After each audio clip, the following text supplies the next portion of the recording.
On a recent Wednesday morning, workers at Mom's Organic Market in Burlington are preparing for a special delivery. They're meeting with a volunteer from FoodLink, an organization that rescues unwanted food from grocery stores and restaurants and delivers it to food pantries and charity organizations in eastern Massachusetts to help reduce both food insecurity and food waste. We basically just do it so where anything we have, we're making sure we're minimizing the waste of it. So whether it's frozen, whether it's produce, we just want to make sure that we're not adding to waste in the environment. And a lot of this produce too is just like things that we just thought wasn't perfect enough to be on the table, but definitely in like great condition. Exactly, so it still respects the dignity of the people that we're giving it to. Absolutely. So I came here as part of a weekly pickup at Mom's. It's one of our 60 or 70 organizations from whom we pick up and rescue food.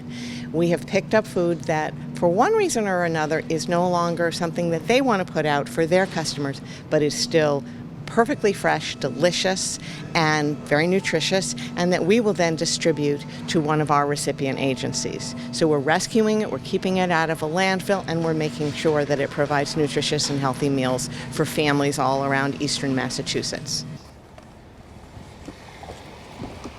So something like this we'll put in compost because it's broken. Something like this looks really beautiful. It's got one little bruise, but it'll be great for our volunteers. From here, Nora will drive to the FoodLink headquarters in Arlington, where volunteers perform additional food quality checks and get the produce out the door to recipient agencies. Margaret Moody has been volunteering here for about 4 years. What I like week to week is the camaraderie. They're always fun people to talk to. People are working hard, but they're not taking themselves seriously. It's a nice place to be.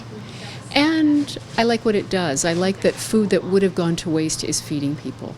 So currently in Burlington, we're working with 4 different food donors. We work with the Panera, and then we also work with the Moms in Burlington and the Wegmans in Burlington. We also work with the Trader Joe's, more on one-off on some holidays and when they have a lot of excess. And they're larger now than ever.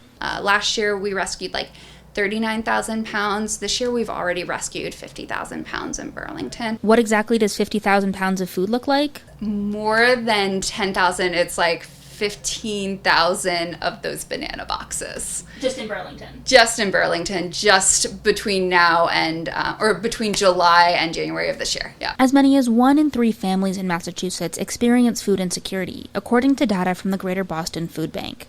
Everything is more expensive here. If your if most of your income's going to rent or utilities, you're paying a lot of money in gas to be able to get to your job, and where people often cut their budgets is with food. I can fit 19 banana boxes in this. 19? 19. Back in Burlington, Nora Mann says working with FoodLink has made her feel a sense of connection to those around her. And I feel like all of our communities are tied together because food from one place is going to another place. And at the end of the day, the carload of food that I pick up, whether it's here, at Trader Joe's, at Whole Foods, at Wegmans, that carload of food is going to go to our hub. And by the end of the day, it will have been distributed to families in need. For BNEWS Weekly, I'm Sydney Bowles.